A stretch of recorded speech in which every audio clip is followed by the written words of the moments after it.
नमस्कार दोस्तों, मैं केसी साहू सर आज आप लोगों के लिए बहुत ही महत्वपूर्ण वीडियो लाया हूं और हो सके तो इस वीडियो को अधिक से अधिक शेयर जरूर करिएगा, क्योंकि जिन लोगों को लगता है कि एक ओंठ से क्या होता है, ध्यान दीजिए, जिनको लगता है कि एक ओंठ से क्या होता है और कुछ लोगों को यह लगता है कि हम तो एक ही परिवार के हैं। ध्यान दीजिएगा, हम एक ही परिवार के हैं, मान ले जाए एक ही परिवार के हैं और 4 सदस्य हैं और ये चारों सदस्य ये सोचता है कि हम चारों प्रत्याशी को अलग अलग वोट देंगे। मतलब 4 सदस्य हैं और चारों सदस्य 4 प्रत्याशी को अलग अलग अगर वोट देगा और ये सोचता है, इन लोग ये सोचते हैं कि हम तो चारों प्रत्याशी को अलग अलग वोट देने वाले हैं, तो हमारा वोट देना और नहीं देना एक बराबर है, क्योंकि एक दूसरे के वोट को क्या कर देगा, कैंसल कर देगा। ऐसा जिनको लगता है वो इस वीडियो को पूरा देखें, क्योंकि इस गणित के माध्यम से और इस वीडियो के माध्यम से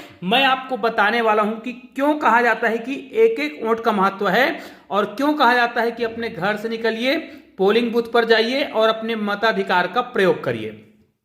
इस वीडियो को पूरा देखिएगा। हो सकता है कुछ लोग हमारे चैनल में बिल्कुल नए हैं, तो चैनल को सब्सक्राइब करके बेल आइकन को प्रेस कर दीजिएगा और ऑल को टच कर दीजिएगा। और अधिक से अधिक इस वीडियो को तो अधिक से अधिक आपको शेयर करना है, ताकि सभी लोग जागरूक हो सके, है ना। क्योंकि कई लोग अक्सर ये कहते रहते हैं कि हमारे घर तो 8 लोग हैं और हम लोग क्या करते हैं, 8 लोग जो है अलग अलग लोगों को वोट देने वाले हैं टोटल, तो टोटली वोट कैंसिल हो जाएगा। मान लीजिए मैं एक परिवार का उदाहरण लेके बता रहा हूं, ध्यान से देखिएगा, बहुत ही महत्वपूर्ण वीडियो है। मान ले जाए हम एक परिवार की बात कर रहे हैं और पूरा उदाहरण आपके सामने समझाने वाला हूं। कुछ लोग अगर ये सोचते हैं, जैसे इस परिवार में एक परिवार है, इसमें कुल 8 सदस्य हैं, ठीक है, 8 सदस्य हैं, पूरा समझा रहा हूं, ध्यान से देखिए। 8 सदस्य हैं, जिसमें से हम ये मानते हैं कि पुरुष सदस्य और महिला सदस्य।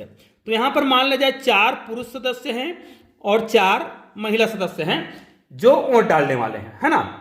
अब देखिए, 4 पुरुष सदस्य बोलते हैं कि हम चारों को अलग अलग वोट देंगे। उसी प्रकार ये चारों महिला भी बोलती है कि हम चारों को अलग अलग वोट देंगे।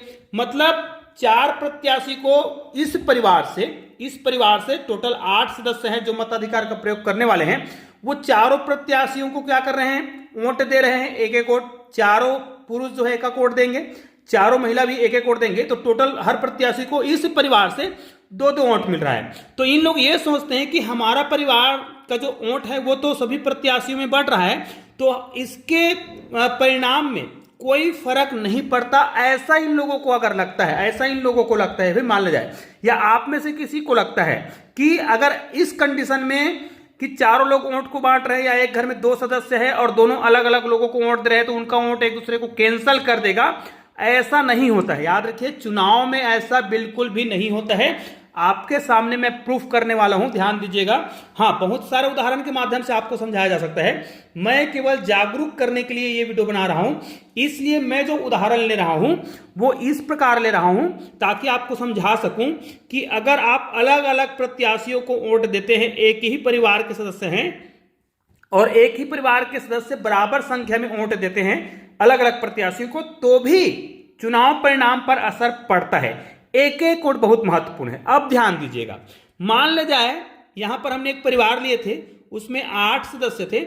उस 8 सदस्यों में ध्यान दीजिएगा, उस 8 सदस्यों में से 2 वोट एक प्रत्याशी को मिला और 2 वोट दूसरे प्रत्याशी को, और ये प्रत्याशी को देखिए 2-2 वोट मिलता जा रहा है, इस प्रकार मिलता जा रहा है। और प्रत्याशियों की संख्या अधिक है भाई, केवल 4 प्रत्याशी नहीं है, प्रत्याशियों की संख्या अधिक है।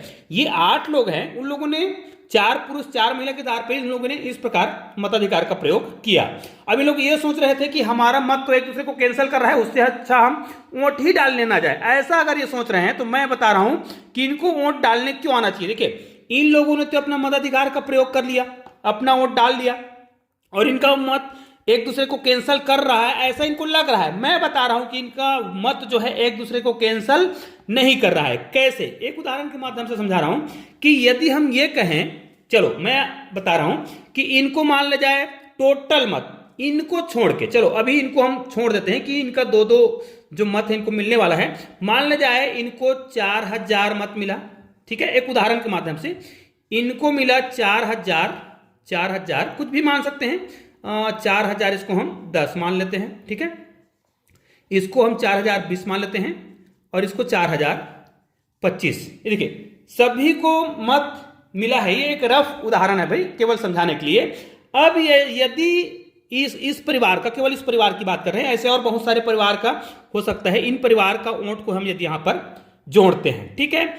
अब अगर इसका परिवार का मत जोड़ दें, यहां पर 2 जोड़ दें, यहां पर 2 जोड़ दें, यहां पर 2 जोड़ दें, तो इसके परिवार के मत को जोड़ने के बाद वो एक परिवार जो सोच रहा था कि हमारे वोट से क्या फर्क पड़ेगा, क्योंकि हम तो चारों लोगों को अलग अलग वोट दे रहे हैं, बराबर वोट दे रहे हैं, तो इससे परिवार इसके परिणाम में कोई फर्क नहीं पड़ेगा। तो इसका कितना हो गया, यहां पर 4000, तो इसका हो गया। अब ये 4012 हो जाएगा, ये 4000 कितना हो जाएगा, ये 20 था तो 22 हो जाएगा, और ये 4025 था तो ये कितना हो जाएगा, 27 हो जाएगा।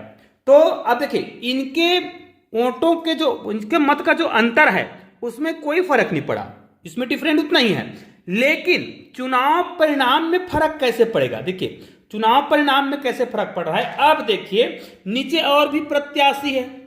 अब ध्यान दीजिए, मान ले जाए इस प्रत्याशी को, ध्यान दीजिएगा, इस प्रत्याशी को 4026 मत मिले। ध्यान दीजिएगा, इस प्रत्याशी को 4026 मत मिले। अब इधर देखिए, अगर इन लोग सोच रहे हैं कि हमारे वोट डालने से क्या फर्क पड़ता है, कोई फर्क नहीं पड़ेगा, तो मान ले जाए ये चारों लोग अपने मताधिकार का प्रयोग नहीं करते, ये 8 लोग, जी ध्यान दीजिएगा, ये 8 लोग आकर के अपने मताधिकार का प्रयोग नहीं करते, तो ध्यान दीजिए जो लोग ये सोच रहे थे कि हमारे वोट डालने से क्या फर्क पड़ता है, तो आप देख सकते हैं अगर इन लोग मताधिकार का प्रयोग नहीं करेंगे तो कौन जीत रहा है, क्योंकि इसका 4025 हो रहा है और इसका 4026 हो रहा है, तो एक वोट से ये जीत रहा है। कब, जब ये 8 लोग ये सोच रहे थे कि हमारे मताधिकार का प्रयोग करने से क्या होता है, हम लोग तो चारों लोग को बराबर बराबर वोट दे रहे हैं, तो हमारा तो एक दूसरे को कैंसल कर रहा था, ऐसा इन लोग सोच रहे थे। तो अब देखिए अगर इसने मताधिकार का प्रयोग किया तो इनके इतने लोगों के मत में जो अंतर है उसमें फर्क नहीं पड़ रहा है, कोई दिक्कत नहीं है, लेकिन पूरा जो परिणाम है ना उसमें अंतर आ रहा है। देखिए पहले अगर इन लोग वोट डालने नहीं आते तो विजेता ये हो रहा था एक वोट से, अगर इन लोगों ने वोट डाल दिया जो ये सोच रहे थे कि हमारे वोट डालने से क्या होता है, तो देखिए अगर इन लोगों ने वोट डाला, हालांकि इन अन्य 4 प्रत्याशी को बराबर बराबर वोट ही दिए हैं, 2-2 वोट दिए हैं, है ना, तो यहां पर देखिए जिनको 4025 मत मिल रहे थे उनको अब मिल रहा है 4027 और ये विजेता हो गया, ये विजेता हो गया, वो भी एक मत से। ये देखिए इसीलिए कहा जाता है भाई कि आप अपने एक एक वोट का उपयोग करिए। ये मैंने केवल एक उदाहरण के माध्यम से बताने का प्रयास किया है। कई लोग बोलते हैं कि हमारे वोट नहीं डालने से क्या होगा, क्योंकि हम लोग तो 4 लोग हैं, 4 लोगों को अलग अलग वोट देंगे, या तो हम लोग 2 हैं और 2 अलग अलग वोट देने वाले हैं। ऐसा बिल्कुल भी नहीं होता है। इस उदाहरण के माध्यम से मैंने आपको समझाने का प्रयास किया है कि क्यों एक एक वोट बहुत ही कीमती है। तो इस वीडियो को अधिक से अधिक आप लोग शेयर जरूर करिएगा। तो चलिए दोस्तों मिलते हैं और बहुत ही महत्वपूर्ण वीडियो के साथ, और आप लोग अपने घर से निकलिए और अपने मताधिकार का प्रयोग जरूर करिएगा। ऐसे आपको नहीं सोचना है कि हमारे वोट डालने से क्या होता है, भाई हमने तो अपना मताधिकार का प्रयोग कर लिया है, अब हम लोगों को मताधिकार का प्रयोग करने के लिए जागरूक कर रहे हैं। तो निश्चित रूप से इस वीडियो को आप लोग अधिक से अधिक शेयर जरूर करिएगा।